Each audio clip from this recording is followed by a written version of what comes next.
Chapter 6, Rural. Recovering. Damn, son, I thought you were up to it, Jay said with his hand on my back as I puked into the field behind his house. I would have just let you know if I had known, or just let you watch if I had known. Most people don't lead with that, I said, trying to get some composure. You know, hi, I'm your cousin. By the way, I puke when I'm coerced into killing things. I'd never been that squeamish. Call it a side effect of gory video games and uncreative horror movies, but the blood from the coyote was a new and disgusting experience for me. Strangely, I didn't feel guilty for the animal. I knew it was a predator, and I knew it was killing farm animals, and my mind had already got this varmint hunting thing down pat. It was my stomach that wasn't keeping up. We both laughed, and while Jay took the liberty of disposing of the coyote bodies, I just tried to hang on to the conscious world.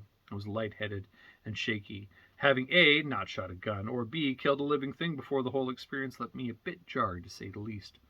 We should get back. Grammy will have dinner ready by now. Jay was holding my shoulders. And give me the once-over. Now that you're empty, it'd be just plain mean to not fill you up again. I couldn't tell if it was the puking or the time zone change from Ontario to New Brunswick, but something didn't seem right about having dinner at this time. And the sun was also too high, and I swear I just had coffee with my mom. Was I puking that much? I didn't think about it too much and eked out a laugh when we started hiking back. The sour stench from the hog farm with our backs and the wind picked up. It was not what I expected to find when I made up my mind to come for a visit. Any one of my friends back in the GTA would have welcomed me in and spent the afternoon scouring YouTube for the latest funny video or wild stunt. I guess people actually do things out here, like shoot predatory dogs and ride all-terrain vehicles for moving parties. There was a sense of adventure to the place, and it seemed roughshod and raw, like the pioneering spirit never really left. I kind of liked it. Kind of. Not much as I liked dinner, though, which is actually lunch, but I would soon learn that everyone knew it was lunch but called it dinner, but no one called it supper dinner because dinner was dinner. Confused? Yeah, so was I. But I was hungry, and I wasn't about to mince as many words as I am here about the usage of the word dinner. We sat down at Jay's grandmother, who must have been about 90 years old. I guess she's my grandma, too, on Dad's side, although this was the first time I had ever met her. She lived in a small apartment attached to Jay's parents' house instead of living in some old folks' home in Fredericton or Woodstock. Something I never really thought about, but figured one day I'll be looking after her, paying for Mom's care when she gets this old. She served us dinner, a rich homemade seafood chowder. I had never had seafood chowder before, but it seemed to have all the seafood I've ever tried minced up and stewed in a creamy broth. We ate bowls of it with freshly made biscuits, and she kept telling me sweetly how much I looked like her son Jared, my dad. Jay motioned for me to lean in for a whisper. She's not all there. Doesn't know that Uncle Jared had a kid. Try to just smile and nod, he explained. That really put a damper on the whole homey feeling of the meal.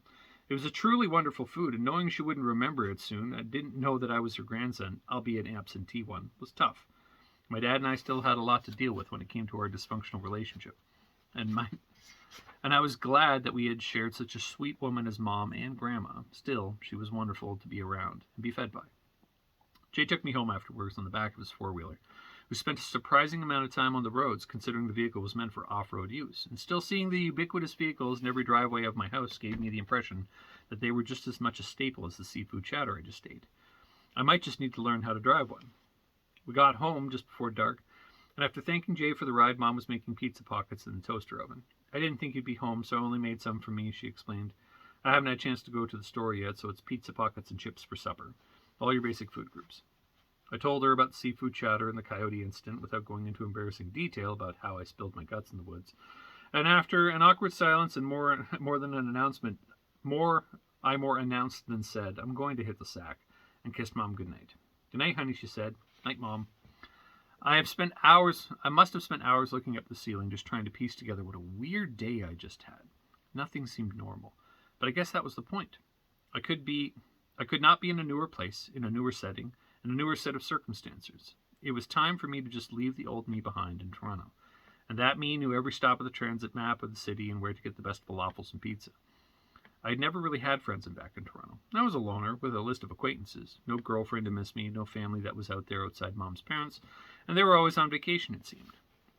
I realized then that this was a chance not too many people get in their teenage years. To become a new person.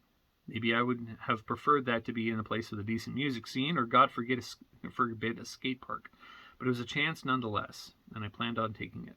I don't know when I fell asleep, but I did. A belly full of seafood and pizza pockets, and a life full of space.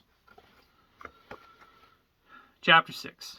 That one was a little more close to home. I worked in just elements from personal kind of family relationships. I met my grandma on my dad's side, kind of in a similar way, though she didn't have dementia. And it was really nice, just kind of getting to know her when I moved out to New Brunswick as well. So that set the backdrop for a lot of this stuff. It's my own personal journey, but yeah. So chapter 6. Hope you guys liked it, and we'll see you for the next chapter.